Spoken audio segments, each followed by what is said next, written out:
What you just saw is the Chernobyl disaster, how it was reflected on the status display of the SKALA computer, the actual brain of the reactor 4. And the original device has been entombed inside sarcophagus for nearly 40 years. So what we have now are operational algorithms of this thing and timeline of the accident. So of course there can be some differences. But I guess it gives a good insight into how fast things were actually unfolding. But we decided to bring history back, so we rebuilt it closely following the original blueprints and fully functional. And we did it because this particular device can explain a lot how SKALA actually works. So today we'll look at each single element here and explain what it does, and we will show everything in action. This is the next step in our large Chernobyl hardware recreation project. So don't forget to subscribe, because there is much coming. Behind the scenes of our work, as usual, are available on our Patreon page. So, the status display is installed in the SKALA computer hall at each reactor unit. It is designed to be mounted on a wall, so operators can clearly see it from a distance. So, let's look at the main elements. In original device there are 3 large electroluminescent panels. The left one shows operation and power malfunctions of the entire system. This one is responsible for processors and output devices. And this one shows operation and functional malfunctions of the 8 main programs of SKALA. Above them we have the status of 24 so-called functional control groups. To keep it simple, for now you can think of them as interfaces, but in reality they are more complex. I will explain that a bit later. And here we have the sound alarm. Well, we will definitely trigger it today again. So the question is, how is all of this supposed to work? Well, I say supposed because this device was developed in 1978 and over time it went through several usability changes. So what SKALA engineers told me, at some point only this section remained active continuously, and the rest stayed dark and lit up only when a malfunction actually happened. I believe that was done to preserve the lifetime of the indicators, because it's quite difficult to replace them. We however use very different technology, so we are not limited by that. So let's make it glow again in its full beauty. Let's start from the very center of the panel. So here we have 2 processors, A and B. Between them are status indicators with arrows pointing to each processor. For example, here we can see that processor A is ready, while processor B is stopped. When a processor is working, the frame around it glows, just like this. They can operate in different configurations.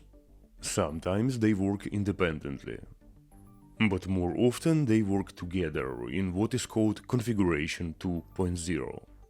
And if some malfunction occurs, this line will start blinking and the sound alarm will activate. Here is little practical detail, so when the operator sees a malfunction warning, they first switch off the sound alarm using this toggle. Then they press this button to acknowledge the warning, and after that the blinking stops, but the indication itself remains active until the issue is resolved. Now here we have indicators for important peripherals. For example, the main drum printer, which is used for diagnostic output. It also has its own operation indicator. And as you may remember from previous videos, SKALA also uses multiple teletypes. They serve different purposes, but all of them are important, because they continuously log system activity on paper. And if something, the paper will remain. So if one of them fails, the operator must restrict software access to that device. In that case, we'll light up this indicator, restriction of teletypes, and below will light up the icon and the ID of the affected unit. A similar principle is used for the tape reel drives, which are pictured below. So the drives are different in their functions, and there are 4 main ones. The first is for software library, second is for Prisma program tape, third one for the snapshot tape, and the last one is for the data buffer. It's not very clearly explained in documentation, so I believe when there is no warning, these icons and numbers most likely indicate which device is currently active. Because exactly the same approach was used in earlier version of SKALA displays. Now let's look at this section. So this essentially is a map of SKALA subsystems and their connections. This large block represents the system control complex, and this arrow on the right indicates its connection to the processors. Then we have a lot of these lines and arrows, and they represent interactions between different parts of the system. So the bottom row represents data channels. They act like a bridge between detectors inside the reactor and the SKALA system. For example, here we have coolant flow, here temperature control, and here power control. Then we have a block that represents equipment that processes discrete signals, and another one handles analog data, for example control rod positions received from cell scenes. Next we have MTK1 and MTK2. These are large reactor channel displays, you may remember them from pictures of the control room. And here is also something called MTK3. So this subsystem controls smaller alarm panels, and also those large green mnemonic displays in the control room. We actually have a very detailed video with the detailed explanation of those panels, so I linked it in description. So all these panels are marked with this mnemonic display of the unit. But as you can imagine, there are a lot of individual channels we need to switch to basically make some indication work. So in between we have keys, which is a controller of individual signalization channels. It receives signals and activates the corresponding lights and alarms, and in fact the system also controls this SKALA status display. What is this element, which is labeled SM? Actually, I'm not sure, but based on its position between two MTKs, it's likely the mnemonic display of cell scenes that display the control rod positions. Then below we have UVS, that's a request system of the SKALA. That means SKALA keyboards and various associated electronics that allows to interact with the computer.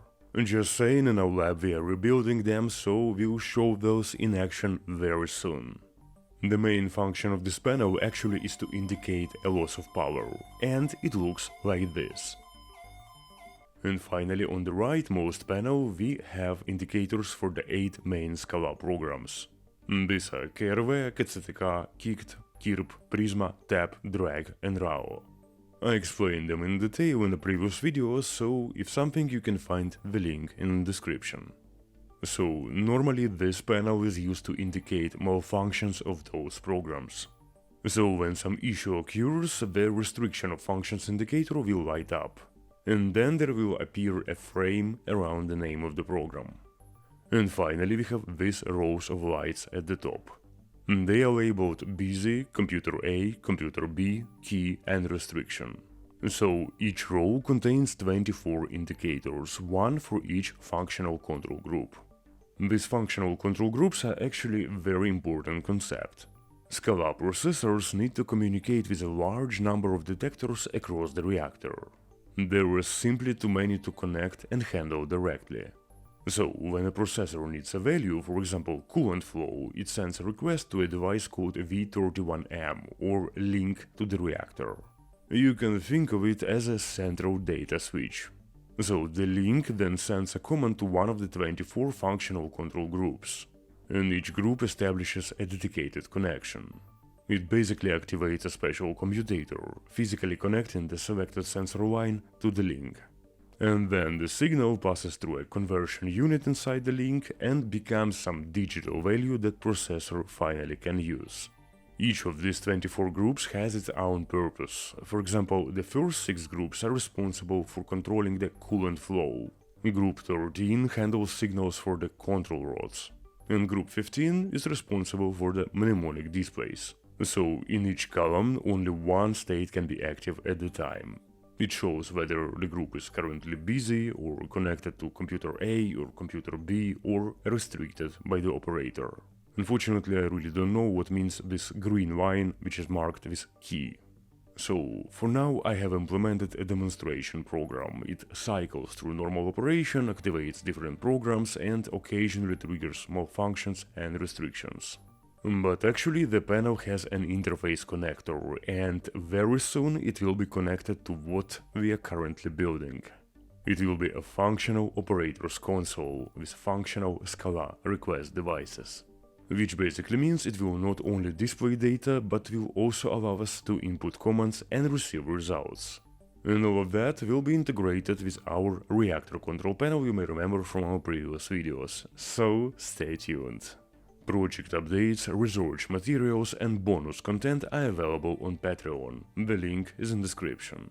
And we are very grateful to everyone who supports our work, because it helps bring the history of Chernobyl back to life in a way it was never done before.